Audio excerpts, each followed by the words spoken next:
Sir, বিমান তো আকাশে উঠছে না, মনে হচ্ছে বিমানটা মাটিতে পড়ে যাবে।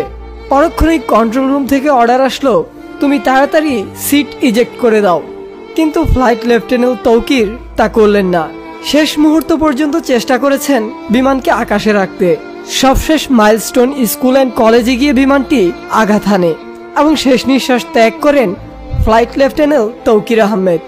সবাই ভাবছে ফ্লাইট লেফটেন্যান্ট তৌকির আজ মারা গেছে, কিন্তু আমি বলবো না, তিনি আজ মারা যাননি। তিনি মারা গিয়েছে যখন বাজেট চুরি হয়েছিল, যখন 1976 সালের বিমান দিয়ে আজও ট্রেনিং করানো হচ্ছিল। তাকে বাঁচার সুযোগ দেওয়া হয়নি, সিস্টেম তার জন্য কিছুই রাখিনি, শুধু ঝুঁকি আর পুরনো কিছু লোহা রেখেছিল তার জন্য। ফ্লাইট লেফটেন্যান্ট তৌকির যে উড়ান দিয়েছিল সেই উড়ানের নাম হলো solo flight training. Solo flight training হলো একজন পাইলটের ট্রেনিং এর সর্বশেষ ধাপ। ফাইটার জেট অপারেট করার জন্য একজন পাইলটের যে হাই স্কিল সেটি প্রমাণ হয় সোলো ফ্লাইটের মাধ্যমে। ট্রেনিং এর এই পর্যায়ে পাইলটকে নেভিগেশন বা কো পাইলট বা কোনো প্রকার ইনস্ট্রাকশন ব্যতীত একাই ফ্লাইট অপারেট করতে হয়। ফ্লাইট লেফটেন্যান্ট তৌকির আজ সেরকমই একটি ট্রেনিং ফ্লাইট অপারেট করছিলেন। যে কোনো প্রকার ট্রেনিং ফ্লাইট সিভিলিয়ান এরিয়া থেকে দূরে হয়ে থাকে, তবে সোলো ফ্লাইট সাধারণত আরবান এরিয়াতেই হয়ে থাকে।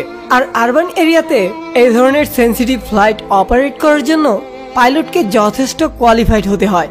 ফ্লাইট লেফটেন্যান্ট তৌকির তেমনই একজন পাইলট। ট্রেনিং এর লক্ষ্যে তৌকির তার F-7 বিমান নিয়ে কুর্মিটোলার পুরাতন এয়ারফোর্স বেস থেকে টেক অফ করে এরপর উত্তরা, দিয়াবাড়ি, বাড্ডা, হাতিরঝিল, রামপুরার আকাশ জুড়ে তিনি উড়তে থাকেন। তবে কিছুক্ষণের মধ্যেই তিনি বিমানে কিছু সমস্যা আজ করেন। কন্ট্রোল রুমে রিপোর্ট করে জানান যে তার বিমান আর আকাশে ভাসছে না, মনে হচ্ছে বিমান নিচের দিকে পড়ে যাচ্ছে। কন্ট্রোল রুম থেকে ইনস্ট্যান্ট রেসপন্স করে ইজেক্ট করার জন্য জানানো হয়, কিন্তু সংশ্লিষ্ট কর্তৃপক্ষের সাথে কথা বলে যতটুকু জানা সম্ভব হয়েছে, ফ্লাইট লেফটেন্যান্ট তৌকির শেষ মুহূর্ত অবধি চেষ্টা করে গিয়েছেন বিমান বাঁচানোর জন্য।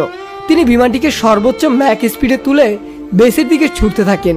এর মধ্যেই কন্ট্রোল রুমের সাথে পাইলটের যোগাযোগ বিচ্ছিন্ন হয়ে যায়। তার ঠিক 1 থেকে 1.5 মিনিটের মধ্যেই বিমানটি নিয়ন্ত্রণ হারিয়ে উত্তরা মাইলস্টোন স্কুলে বিধ্বস্ত হয়।